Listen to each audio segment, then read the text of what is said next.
The evolution of skateboards is really a good example of how creative and talented individuals were able to take an existing technology and extend the capabilities of what anyone had ever imagined it possibly being used for. So, you know, the earliest example was when somebody first took wheels off of a pair of skates and you know, nailed them down to a chunk of wood, and or the adaptation of urethane wheel technology that was being used for things like forklifts to become commonplace in skateboards. But also the way in which people were then able to take that technology and extend the function of what they imagined it could possibly be used for. So, you know, the term sidewalk surfer was really coined because skateboarding became really big in the 60s and 70s because, you know, anybody that surfs knows that, you know, swells come in, they crank up, they peak, and then they wane. And during those times in between swells, you know, you could take a skateboard out and you could bomb hills or just cruise around your neighborhood and kind of experience that, you know, that same kind of fluid motion that that made surfing such an intense experience. So we're going to talk a little bit about some of the innovations, the technological innovations that occurred in terms of wheels, in terms of trucks, in terms of decks, in terms of bearings, and I want to show you some examples of some of the boards that I've you know, picked up here and there at flea markets over the years. So let's look at a few of the decks we have here and kind of talk through the general history of how those things evolved. I've looked around a lot online and I've never seen another skateboard like this. So my best understanding is that metal wheels came along sometime around the 20's. And then again, if we understand or accept the idea that the first skateboards were wheels from skates, which looked very much like this, you know, nailed down to a 2x4. And then we come to this, which very much shares the kind of aesthetics of that Art Deco period and the design characteristics of things like Airstream trailers. This is just, I mean, I think it's just a gorgeous example. So here we have a stamped aluminum deck with raised ridges for grip, and, you know, these little teeny tiny trucks that can't be more than, you know, 3 inches outside to outside on those wheels. And man, those steel wheels, you could feel everything that was going telegraphing through those. There is a bushing in here that is set behind what we'd call the kingpin now, and so it does have some of those same characteristics that we see in contemporary truck design, but man, it doesn't get more basic than this. It's attached to the deck with rivets, and it has the original owner's name still on a piece of tape there. So that's, you know, that's just a thing of beauty as far as I'm concerned. So while we're talking about evolution, we have to jump next to solid wood decks like we have right here. So this oak deck was made by a company that was based in Chicago, and that company was called Zips and or Zippies. And Zippies, here is Zippy's Sidewalk Surfer, and, you know, very much shares the aesthetics of, you know, California longboards. And here we can see that the bushings have moved up into where we expect to see those these days. And a big innovation here is that you could do variable tension on your bushings for different kind of riding conditions. back then, really, people did one of two things. It was bombing hills, and it was what they called freestyle, which is basically just like, you know, sort of like doing little tricks on your board. And so what we have here are what are often referred to as clay or composite wheels, and you know, these are, if you've never felt these before, these are about the same density as the concrete or asphalt that you're riding on. They have what are called loose bearings. So instead of a sealed cartridge or of bearings that you would pop in your wheels like you have these days, instead you actually have a combination of what's called a bearing race, which is kind of like if you cut a donut in half and then hollowed out the inside. That's what a bearing race looks like. And then the ball bearings or loose balls sit inside of there. And then on top of that is something called a cone nut, that on the bottom side of the nut there's a shape that follows the contour of those bearings. And that was it. So back in the day when we would either swap out bearings or we're working on our skateboards, it was a nagging problem that you would lose your bearings because those little, I mean, it was so easy for those things to roll off and just disappear. So anyway, here's a nice example of a wooden deck that's in pretty good shape, and most likely this was produced sometime in the 60s. That's when this company was really cranking out a lot of decks in Chicago, Illinois. And so let's look at another wooden deck that I've got here. There are no markings on this one. And it very much looks like a homemade deck. It doesn't look like a production deck. It's made out of 3/4 inch oak, but it could be that somebody repainted this and there's a graphic underneath it.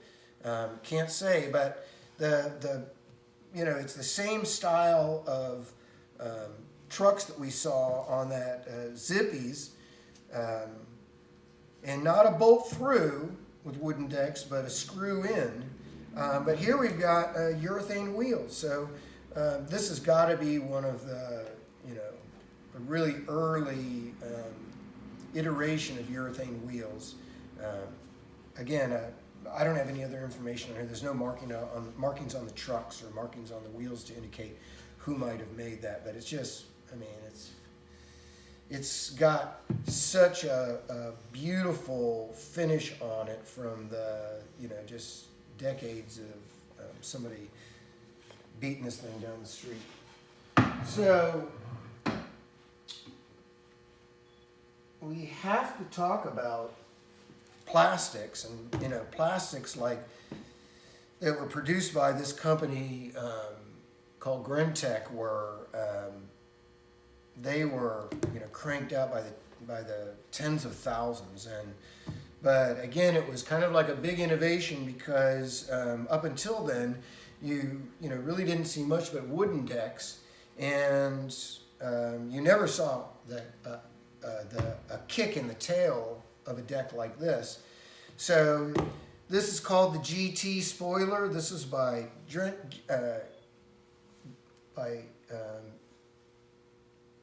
Grentech, and so Grentech was a California-based company. I want to say that they were based in Grentech Leisure. Beautiful Burbank, California. So it's kind of weird. I mean, you know, I don't know if any of y'all know what Burbank's like, but it was kind of like back in the day. It was film studios and warehouses and some commercial operations. So somebody must have set up an operation there, cranking these out. In any case, here you can see that bigger bushings, same type of technology where a screw is going through without a nut to hold those trucks in place, because clearly people weren't really throwing these around too hard. They were really cruising, and that tail was really about just being able to do what we call tacking back and forth like this by putting more weight on the back of the deck. And the trucks are marked GT and the wheels are marked GT. Really in pretty amazing condition. Still looking at loose bearings. I haven't moved to sealed bearings yet. And most of these guys were produced during in the 70s. So tons of these were cranked out. Let's look at a couple other examples of plastic decks. Here's another GT. I know this was a really popular deck when I was in high school, this GT Coyote 3. The decks start to get a little bit wider. It's funny, you know, what goes around comes around. You're seeing a lot of decks shaped like this right now, you know, wide and stubby like this. And anyway, more texture on the surface for more grip. So you know too, it's like back when people were riding these decks, they were riding barefoot, right? Nobody rode with shoes on. If you were seen riding a skateboard down the street with shoes on, I mean, you would be getting a long look like nobody's business. So urethane wheels stamped right on the wheels, and still have loose bearings on. Oh no, actually we've got seal bearings on this guy. Nah, it sounds like loose bearings. I'm going to call it loose. So anyway, cute deck, fun to play around with. A couple of oddballs in the plastics. Again, I haven't seen this deck around before, but this is the new Porter. So, you know, a lot of this was coming out of Cali. So the new Porter was made in Irvine, California. It had what were called unisex wheels, or unisex brand wheels, which were made by Continental. And I mean, just like, look at how crazy wide those are. And you know, whoever Billy Peterson is, I've got your deck now, buddy. And then last but not least, this is the one that I really remember from the mid-70s. And these yellow boards were everywhere. They generically referred to them as banana boards. But this one is a plastic that was made by a company that was called Freeformer, California Freeformer Skateboards. And now you can see that bolt is coming all the way through the top of the deck. And that's because, you know, people were starting to push these a little bit more, and the trucks were just getting ripped right off because they're only attached with screws.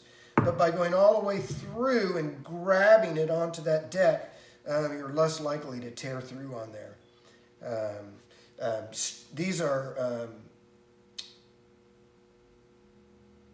These wheels carry the same name brand as the deck, but I want to say that on one of these, maybe we're coming up to that. We're going to come up to one of the up on one of the very first wheels that was like hugely popular in the market. They were called Stokers.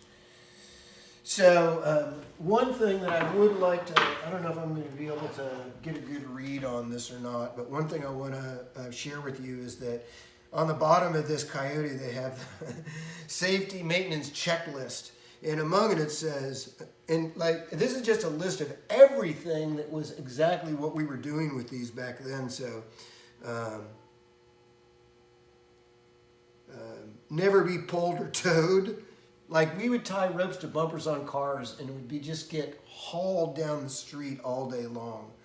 Only ride where legal or safe for skateboarding. That wasn't happening.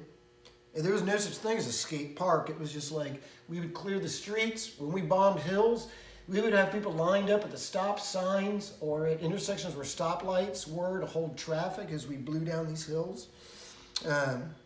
Avoid dangerous inclines and make sure the road is smooth, clean, and dry. Inexperienced riders should begin by placing one foot over the front wheel and gently pushing off with the other foot until balance is attained. Make regular maintenance checks on lock nuts and mounting hardware for proper tightness. Tennis shoes, clothing that covers knees and elbows, and safety equipment are recommended while skateboarding. It's just like, again, it was shorts, it was barefoot, and it was frickin' road rash that was thick as tree bark. Because, that's the way it was. Anyway, let's look at one other material that was used a lot in the 70s for decks, and that's fiberglass. And fiberglass became really popular for two reasons. One, because a lot of the guys that were involved in skateboarding, or were involved in surfing, right? And you had a lot of glass on hand because surfboards were made from foam, fiberglass cloth, and fiberglass. So a lot of people made decks out of fiberglass. So here's a really nice example of a fiberglass deck. And again, I'm just going to have to guess that this is from the 70s. We still have loose bearings. These are the stokers that I talked about. These are the mini stokers. And it says Cal GX on the trucks itself. So what were you getting from this? You were getting that flex, right? So people wanted something where they could really feel more of what was going on underneath their feet. And that was one of the things that fiberglass decks afforded people, was because they would, you could really feel that motion of the ocean under your feet with a bouncier deck like this. So one more deck I want to show you that was kind of went to that, looking for something that was flexible but also durable, was the advent of aluminum decks. So, and again, now you're seeing aluminum decks come back around. So this was called the Pipeline, and it came with Bennett trucks. So this is, I don't know how early these are, but these got to be pretty early in Bennett's line of truck design. And then these wheels that are called power paws, and now we have sealed bearings. So double kick, another innovation, and you can see probably originally came with different trucks, because on the top I can see that there's a 4-bolt pattern, and then somebody's drilled it out for another 3-bolt pattern that they've cranked those Bennetts on with. Last but not least, I'm going to share one of my own designs with you guys. And so, I told you it's like I grew up skating in the 70s, and this design was influenced by my favorite kind of surfboard at the time, which was called a Stinger. It was like, a wildly innovative surfboard that gave you the combined capabilities of a long, skinny board and a short, wider board. And I just think it's a timeless design, but also like to ride it. So, I made this out of 3/16" aluminum plate, and then just skinned it with a little bit of grip tape. So these cutaways on the side are classic to a Stinger, as is the swallowtail. And right, like a swallowtail is not really something you're going to want to throw around, because it's going to, it's a weapon. But really, it's really just about sporting around in a fun ride. I've got some disproportionately wide trucks on it, because I really enjoy that combination of the short flexible board with wide trucks like these. So there's some big fat indies on here, and some big gummy wheels that somebody gave me. Anyway, I've enjoyed sharing what little I know about the evolution of skateboard design, and sharing some of the things from my collection, and thank you for sharing. Oh, last but not least, always give a shout out to your local shop. Right on, Uprise. Thanks for being there for our community.